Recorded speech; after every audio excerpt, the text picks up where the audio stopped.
স্বর্ণ খনন করার জন্য, স্বর্ণ খোঁজার জন্য মরুভূমির বালুগুলো খুঁড়তেছে, খনন করতেছে। একটা স্বর্ণের বার, স্বর্ণের টুকরা ঈসা নবী পেয়ে গিয়েছে।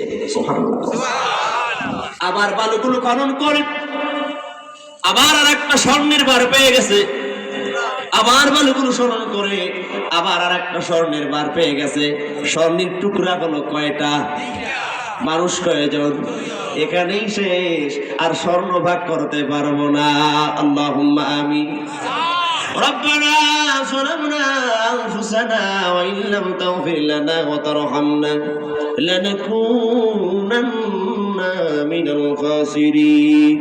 আদরে আদরে মোরা ডাকি গো তোমায় প্রভু, শোনো মোদের মোনাজাত, শোনো মোদের মোনাজাত। রব্বুল আলামিন গভীর রাত, বাড়িওয়ালার বাড়ির দরজা বন্ধ হয়ে গেছে। আল্লাহ দোকানদার ভাই বাজার থেকে বাড়ির পথে রওনা, দোকানপাট বন্ধ করে ঘুমানোর জন্য বিশ্রাম।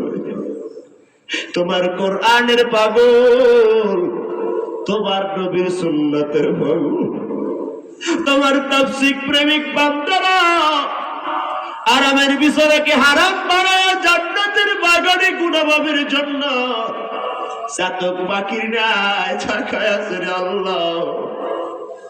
মাহফিল শেষে এদের তাবারক দেওয়া হবে না, যাতায়াতের ভাড়া দিয়েও বাড়ি পাঠাবো হবে না। বড় আশা নিয়ে দুটো হাত তোমার দরবারে তুলে করে মোনাজাত, মেহেরবানি করে তোমার গোলামদের দোয়াগুলো কবুল করে নাও। কুদরতি নজর দিয়ে তাকায় দেখো, কার যেন ঘরে মা নাই, কার যেন করিসের টুকরা বাবা নাই।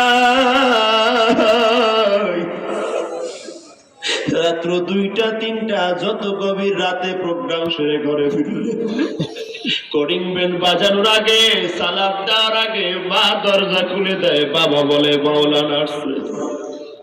কিন্তু এই মজলিসে কত বান্দা বান্দি এতিম, ঘরে মা নাই, বাবা নাই, কেউ তাদের জন্য আর খাবার নিয়ে অপেক্ষা করে না রে আল্লাহ। ও এতিমেরা, ও মাহারা, বাবাহারা সন্তানেরা, ওই মায়ের জন্য কি মায়া লাগে না? ওই বাবার চেহারাটা কি তোমার একটা বারের জন্য মনে পড়ে না? পত্তাশি বাজার কেন্দ্রীয় জামে মসজিদে জুমার দিনে নামাজ পড়ার পরে একটা মিষ্টি সবাইরে তাবারক হিসেবে দেওয়া হয়েছে। যে যার মিষ্টিগুলো খায় হাসি মুখে হাসতে হাসতে বাড়িতে ফিরে। তোমার বাবা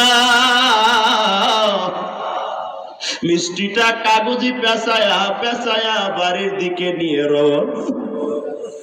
পাশের বন্ধু ডাইকা কয়, দোস্ত মিষ্টি খাও। বলে, আমার ঘরে আমার একটা সোনার চান আছে, আমার সাধুমণি আছে, ঘরে গেলি ডেকে বলবে বাবা কি নিয়ে আসছো।